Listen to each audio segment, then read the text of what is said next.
Hello दोस्तों, मैं आज आप लोगों को भारत का संविधान में जो मौलिक अधिकार दिया गया है उसके बारे में बताने जा रहा हूँ। ठीक है। मौलिक अधिकार जो है से भारतीय संविधान में भाग 3 में दिया गया है। ठीक है। भाग 3 यानी कि पार्ट 3, भाग को पार्ट बोलते हैं। ठीक है। और अनुच्छेद 12 से 35 तक में दिया गया है। आर्टिकल्स, जो कि अनुच्छेद को इंग्लिश में आर्टिकल्स बोलते हैं। ठीक है। और आर्टिकल्स 12 से 35 तक में दिया गया है। ठीक है। और अच्छे से आप लोग समझिएगा, बता रहा हूँ। ठीक है। देखिए, किसी भारतीय संविधान का मैग्ना कार्टा कहते हैं भाग 3 या मौलिक अधिकार को। वर्तमान में मौलिक अधिकार की संख्या 6 है। वर्तमान में मौलिक अधिकार की संख्या कितना है? 6 है। पहले कितना था? 7 था। ठीक है। अभी जो मौलिक अधिकार की संख्या है 6 था और आज से कुछ समय पहले 7 था। ठीक है। 44वां संविधान संशोधन 1978 में संपत्ति का अधिकार हटाकर कानूनी अधिकार में डाल दिया। जो 44वां संशोधन हुआ था, जो इंडियन कॉन्स्टिट्यूशन में अमेंडमेंट हुआ था, उसमें 1978 में संपत्ति का अधिकार को हटाकर कानूनी अधिकार में डाल दिया गया। ठीक है। आर्टिकल्स 300A नोट में देखिए क्या लिखा हुआ है। मौलिक अधिकारों को न्यायालयों में ले जाया जा सकता है। जो मौलिक अधिकार को न्यायालयों में ले जाया जा सकता है। ठीक है। मौलिक अधिकार की संख्या कितना है? 6 है।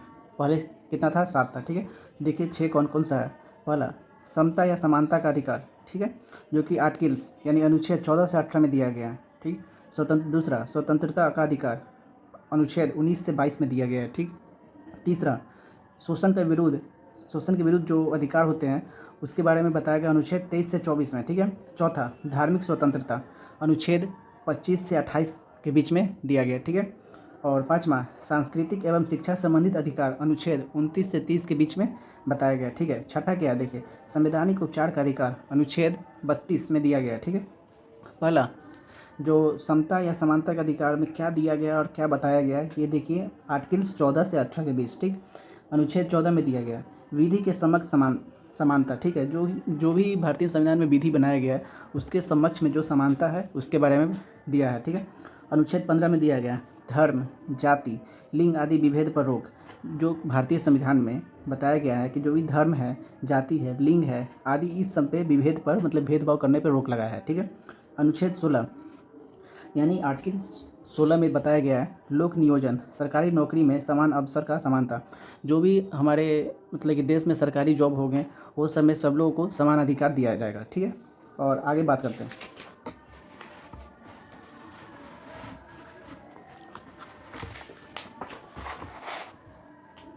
देखिए, अनुच्छेद 17 में क्या दिया गया है? अनुच्छेद 17 में दिया गया है अस्पृश्यता का अंत। और अनुच्छेद 18 में दिया गया है उपाधियों का अंत। ठीक। और दूसरा, स्वतंत्रता का अधिकार में बताया गया है जो मौलिक अधिकार है वो 6 है, जिसमें दूसरा भाग में बताया गया है स्वतंत्रता का अधिकार, जो कि अनुच्छेद 19 से 22 के बीच में दिया गया। ठीक। उसमें देखिए, उसमें 19 का 1 में बताया गया है बोलने की स्वतंत्रता। आप भारत में आप कुछ भी बोल सकते हैं या कुछ भी मतलब कि कुछ भी बोलने का मतलब है कि मतलब कि संविधान के विरुद्ध आप कुछ नहीं बोल सकते हैं। जो भी संविधान में दिया हुआ उसके अनुसार बोलना है। ठीक। अनुच्छेद 19(2) में दिया गया शांतिपूर्ण रूप से एकत्रित होना है। मतलब कि आप भारत में कहीं पे भी शांतिपूर्ण होकर आप कुछ भी मतलब कि एक संगठन बना सकते हैं, चाहे कुछ भी कर सकते हैं शांतिपूर्ण। 19(3) में दिया गया है सभा एवं समूह बनाना है। मतलब कि आप कहीं भी 10 लोग, 5 लोग, 2 लोग मिलकर सभा कर सकते हैं और समूह बनाकर। 19(4) में दिया गया भारत में आवागमन। मतलब कि आप 19(4) में दिया गया भारत में आप कहीं पे भी आने जा सकते हैं, किसी तरह का कोई रोक ना हो। ठीक। 19(5) में दिया गया भारत में निवास। मतलब कि भारत के किसी भी आप स्टेट में या किसी भी ज़िला में आप कहीं पे भी रह सकते हैं। ठीक है। 19(6) में दिया गया भारत में आजीविका रोजगार। मतलब ये कि कहने का मतलब है कि भारत में आप रहकर कोई भी रोजगार या अपना जीवन गुजार बसर करने के लिए आप कुछ भी कर सकते हैं, अपना कोई रोजगार ढूंढने के लिए। ठीक। और आर्टिकल 20 मतलब अनुच्छेद 20 में दिया गया है अपराध के दोष सिद्धि का संरक्षण। मतलब कि अपराध जो दोष करता है उसका संरक्षण। ठीक। अनुच्छेद 20(1) में दिया गया उसे उसी समय की कानून की सज़ा मिलेगा। मतलब कि जो अपराध करेगा और उस समय जो कानून जो अपराध के लिए बनाया हुआ जो रहेगा संविधान में, उसी के हिसाब से उसको सज़ा मिलेगा, ना कि पहले जो संविधान बना या और आगे कुछ संविधान बन गया वो सब उसको सज़ा नहीं मिलेगा। जब अपराध करेगा उस समय जो सज़ा रहेगा वही सज़ा मिलेगा। ठीक है। तो 20(2) में दिया गया दोषी को खुद के विरुद्ध गवाह के लिए बाध्य नहीं है। मतलब कि जो दोषी है वो अपने विरुद्ध मतलब कि नहीं बोल सकता है या बाध्य कोई नहीं मतलब कुछ कर सकता है। ठीक है। और 20(3) में दिया गया एक अपराध के लिए एक ही बार सज़ा। मतलब कि कोई भी मतलब कि कोई अपराध करता है और उसके लिए जो मतलब कि सज़ा जो है से एक ही बार सज़ा मिलेगा। ठीक। अनुच्छेद 21 में दिया गया है प्राण एवं दैहिक स्वतंत्रता एवं निजता का अधिकार। और अनुच्छेद 21A में दिया गया है, इसे 86वें संविधान संशोधन 2002 में इसे जोड़ा गया है। ठीक। और इसमें 6 वर्ष से 14 वर्ष के बच्चों को अनिवार्य एवं निःशुल्क शिक्षा का अधिकार मतलब 21A में दिया गया है। मतलब कि जो 6 वर्ष से 14 वर्ष के हमारे देश में जो बच्चे हैं उसको निःशुल्क शिक्षा दिया जाएगा और शिक्षा का अधिकार है। मतलब कि उसे कोई रोक नहीं सकता है कि हाँ ना पढ़ सके। ठीक। और आगे बात करते हैं।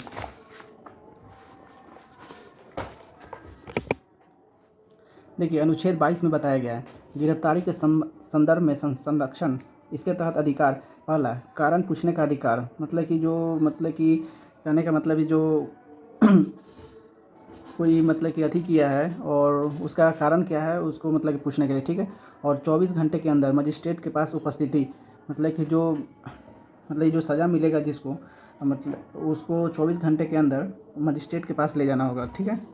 और मनपसंद तीसरा दिया हुआ मनपसंद कानून सलाहकार वकील। वो जो आदमी जो है जो गिरफ्तार हुआ है उसको किसी भी मतलब कि वकील से सलाह ले सकता है या अपना कुछ कर सकता है। ठीक है। तीसरा शोषण के विरुद्ध अधिकार।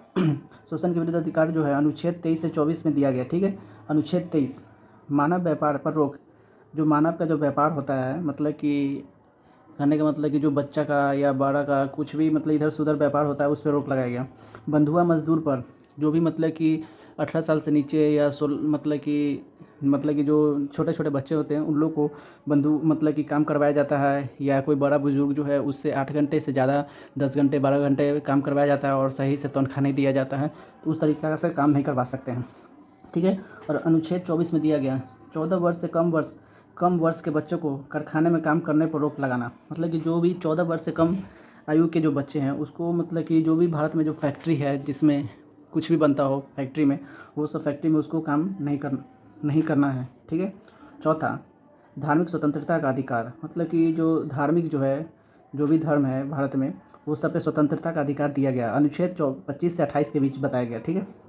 अनुच्छेद 25 में है किसी व्यक्ति को धर्म को मानने उसका आचरण करने एवं उसका प्रचार करने का अधिकार दिया गया है। मतलब कि कोई भी व्यक्ति कुछ भी धर्म मान सकता है और उसका प्रचार प्रसार कर सकता है। ठीक है। और अनुच्छेद 26 में दिया गया धार्मिक प्रबंधन करने की स्वतंत्रता। जो धार्मिक जो प्रबंधन है उसके करने की स्वतंत्रता दिया गया। अनुच्छेद 27 में धार्मिक संपत्ति समुपोषित करने का अधिकार। अनुच्छेद 28 में धार्मिक शिक्षा उपासना में उपस्थित होने की स्वतंत्रता दिया गया। ठीक। और मौलिक अधिकार 5 देखिए सांस्कृतिक एवं शिक्षा संबंधित 29 से 30 के बीच में दिया गया। ठीक। यह केवल अल्पसंख्यकों के ही दिया गया है। जो मतलब कि भारत में जो माइनॉरिटी जो है उसको दिया गया जो अल्पसंख्यक लोग हैं जो भारत में बहुत कम है। ठीक है। और अनुच्छेद 29 में बताया गया है इसमें अल्पसंख्यकों के हितों का संरक्षण। मतलब कि जो भी कम मतलब कि संख्या में जिसका मतलब कि समूह है उन लोग को बचाने का बहुत सारा संरक्षण किया गया। ठीक है। और अनुच्छेद 30 में बताया गया अल्पसंख्यकों के शिक्षा संबंधित प्रावधानों का संरक्षण। जो माइनॉरिटी जो है उन लोग के लिए शिक्षा का मतलब एक अलग से व्यवस्था किया गया। ठीक। और मौलिक अधिकार 6 देखें संवैधानिक उपचारों का अधिकार। अनुच्छेद 32 में बताया गया यदि कोई किसी व्यक्ति के मौलिक अधिकारों को छीनने का कोशिश करता है तो उसको विरुद्ध डायरेक्ट उच्च न्यायालय या उच्चतम न्यायालय में जाकर अपील दायर कर सकते हैं। मतलब कि कोई भी आदमी का जो संविधान में मौलिक अधिकार दिया होगा उसको छीनने का कोई कोशिश करता है तो उसको हम डायरेक्ट कहाँ पे जाएंगे डायरेक्ट उच्च न्यायालय या उच्चतम न्यायालय में जाकर सुप्रीम कोर्ट या हाई कोर्ट में जाकर उसको हम क्या कर सकते हैं बता सकते हैं कि ऐसा ऐसा है। ठीक है। और आज का वीडियो यहीं पे समाप्त होता है। धन्यवाद।